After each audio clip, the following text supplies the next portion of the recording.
कहानी है रामपुर गांव की, जहां के मर्द महिलाओं को हमेशा नीचा दिखाने की कोशिश में रहते।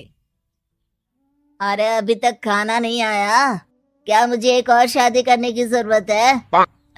नहीं जी नहीं, ऐसा मत करना, वरना मैं कहाँ जाऊंगी। खाना लेकर मैं अभी आई जी। गांव की पंचायत में भी फैसले हमेशा औरतों के खिलाफ ही रहते।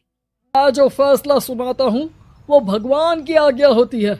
इस लड़के ने अपने मन से शादी करके अच्छा नहीं किया। लड़के को घर भेज दो और इसकी शादी इसकी जाति की किसी लड़के से करवा दो, लेकिन ये लड़की, इसे तो गांव के बाहर निकाल दो। नहीं नहीं जमींदार साहब, ये क्या बोल रहे हैं? ऐसा नहीं हो सकता। मेरी बेटी मासूम है, इसे अच्छे बुरे की समझ नहीं है। अरे कहाँ जाएगी ये बेचारी? कहाँ जाएगी? इतनी चिंता है तो पूरे परिवार का गांव निकाला कर देते हैं। अरे पूरे बसे बसाए परिवार को गांव छोड़ना पड़ता है।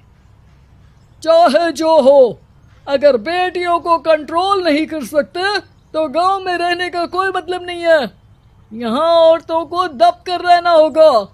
कोई भी अपने हिसाब से कुछ नहीं कर सकता, सब ईश्वर की मर्जी से ही होगा। तभी गांव का एक आदमी दौड़ा दौड़ा आता है। सरपंच साहब, जमींदार साहब, वो कालिया है ना, उसकी बेटी पढ़ने के लिए शहर जा रही है। अच्छा, ये कब हो गया? और कालिया की हिम्मत कैसे हो गई ऐसा करने की? लेकर आओ उसे और उसकी बेटी को। बस फिर क्या था, हाजिर हो जाते हैं कालिया और उसकी बेटी सरपंच के सामने। अरे कालिया, ये क्या सुनने में आ रहा है? बेटी को इंजीनियर बना रहा है तू? और ये बता, गांव में तो स्कूल नहीं है, फिर कहां से इतनी क्लास पास कर गई तेरी बेटी? राधा, जो कि कालिया की बेटी है, उसे लगता है कि सरपंच उसकी तारीफ कर रहे हैं।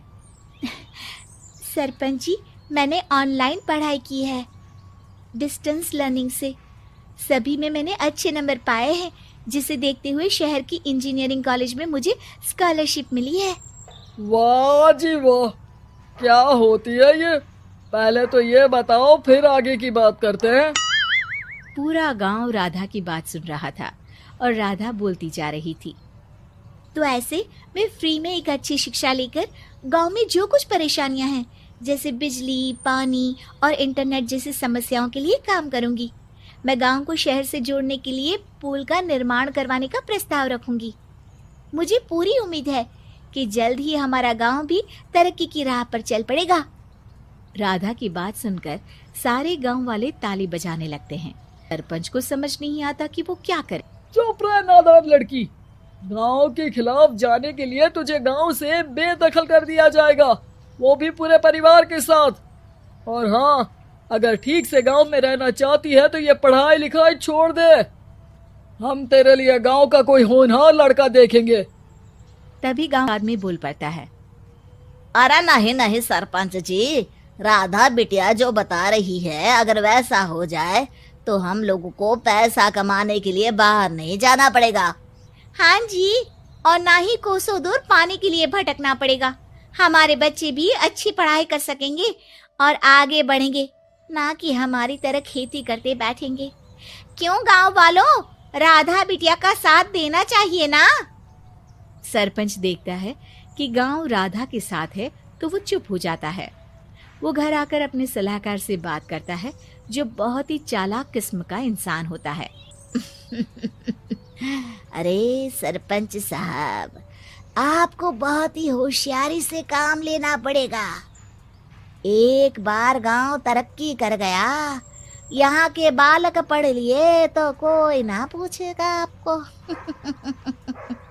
और फिर ये जो बेटा और बेटी है ना आपके, इनको भी आम लोगों की तरह ही जीवन जीना होगा।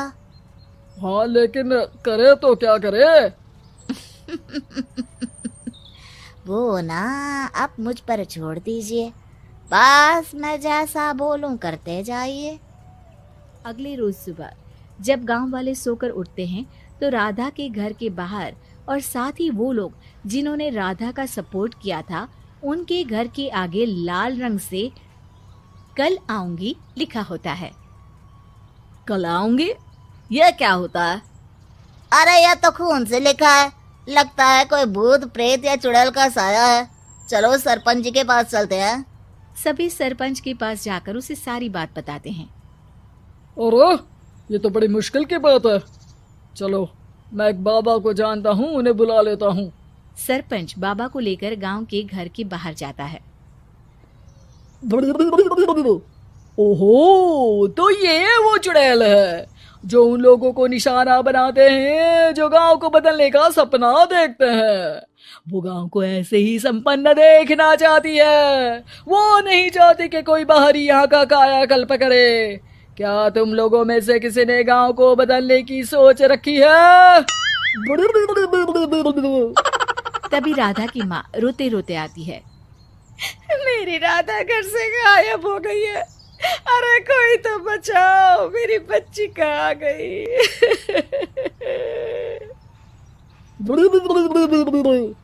ले गई वो चुड़ैल, तेरी बच्ची को ले गई।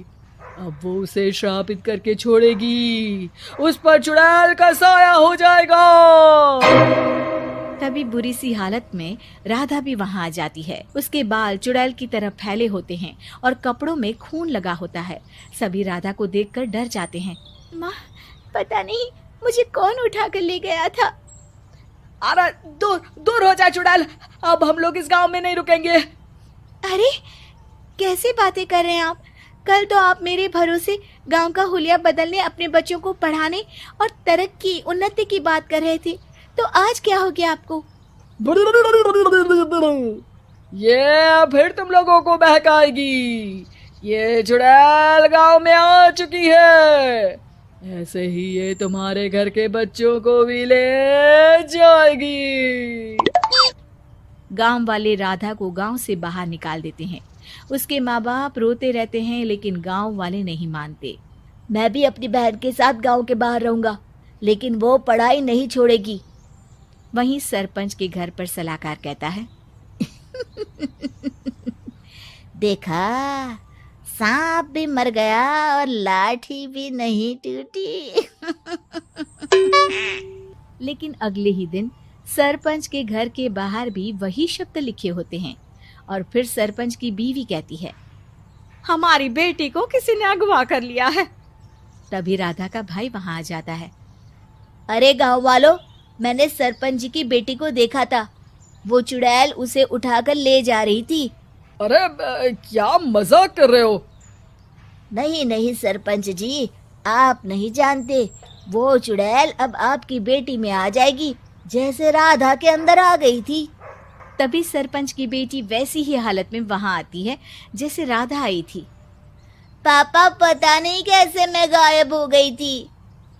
चुड़ैल, इसके अंदर भी चुड़ैल का साया है, मारो इसे। अरे नहीं नहीं, इसे भी राधा के पास गांव के बाहर ही भेज दो। अरे चुप रहो, मेरी बेटी कहीं नहीं जाएगी और चुड़ैल वुड़ैल कुछ नहीं होता है। अरे कैसे बात कर रहे हो सरपंच जी? आप तो बोल रहे थे कि आपका फैसला भगवान का ज्ञान होता है, तो अपने पर बात आई तो अब आप ऐसे बोल रहे हैं। अरे ना ना ना, आपको अपनी बेटी को त्यागना ही होगा। अरे बुलाओ बाबा को। राधा का भाई बाबा को ले आता है, जिसे अब गांव वालों के डर के कारण सच बोलना पड़ता है। मैं कोई बाबा नहीं हूँ, मैं तो मोची था। ये सलाहकार महोदय ने मुझे कहा था एक्टिंग करने को। अब वो मुझे पैसे देने वाले हैं। अब मुझे माफ कर दो। गलती हो गई, मुझे माफ कर दो। तभी वहां राधा आ जाती है। देखा सरपंच जी, जब गांव के बच्चे साक्षर होंगे तो आप जैसे लोगों की चालाकी नहीं चलेगी।